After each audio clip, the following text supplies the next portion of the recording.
The early church embraced fasting as a significant spiritual discipline, drawing heavily from Jewish tradition, the teachings and example of Jesus, and apostolic practice. Their thoughts behind it were multifaceted, encompassing both individual and communal spiritual benefits. The Gospels record Jesus fasting for 40 days in the wilderness before beginning his public ministry. Matthew 4:2. This set a clear precedent for his followers. Fasting was a common practice in the Old Testament, often associated with mourning and grief. David and his men fasted in mourning for Saul's death. 2 Samuel 1:12. Repentance and humility. Nehemiah fasted and prayed, repenting for the sins of his people. Nehemiah 1:4. Intense prayer and seeking God.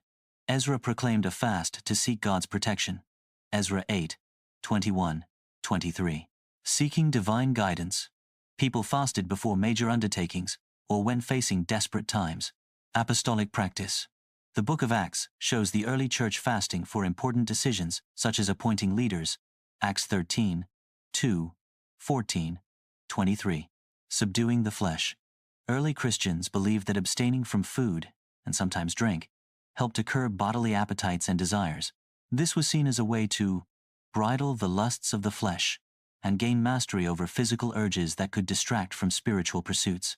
Thomas Aquinas later articulated this, and Martin Luther continued to promote this reason. Focusing on God. By denying themselves physical sustenance, believers aimed to redirect their hunger and attention away from worldly things and onto God. It was a tangible way to express their dependence on God alone, rather than on material comforts.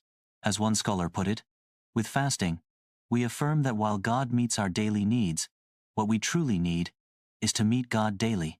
Cultivating humility. Fasting was seen as a humbling act, acknowledging one's weakness and need for God's strength. Psalm 35:13. I humbled myself with fasting, was often cited. Enhanced prayer. Fasting was almost always linked with prayer. The idea was that by removing the distraction of food, one could focus more intently on communion with God, hear his voice more clearly, and offer more fervent prayers. Discernment of God's will.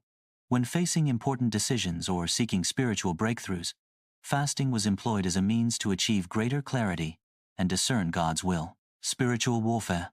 Some early Christians, drawing from Jesus' words in Mark 9:29, this kind cannot be driven out by anything but prayer and fasting, believed fasting had a direct effect on the spiritual realm, aiding in combating evil and demonic influence. Fasting was a physical manifestation of sorrow for sin and a desire for repentance. While not seen as earning forgiveness, which comes through Christ's sacrifice, it was an outward sign of an inward turning away from sin and towards God. Some viewed it as a small action in atonement or reparation for sins, demonstrating a willingness to sacrifice for justice. The practice of communal fasting, often on specific days, like Wednesdays and Fridays, commemorating Jesus' betrayal and crucifixion, fostered a sense of unity and shared devotion among believers. It created a collective rhythm of spiritual life. It helped the community collectively engage in acts of devotion, strengthening their relationships and collective faith. The early church believed fasting brought about greater spiritual sensitivity and clarity, increased devotion and intimacy with God, empowerment in prayer and spiritual warfare, a deeper sense of humility and repentance, strengthening of self-control and virtue, personal transformation, and spiritual growth. It's important to note that the early church also cautioned against fasting for the wrong reasons, such as seeking human praise, as Jesus warned in Matthew 6:16-18. True fasting was to be done in humility and secrecy, for God's eyes alone. While practices evolved over time, specific rules about what could be eaten and when, the core motivations remained deeply spiritual.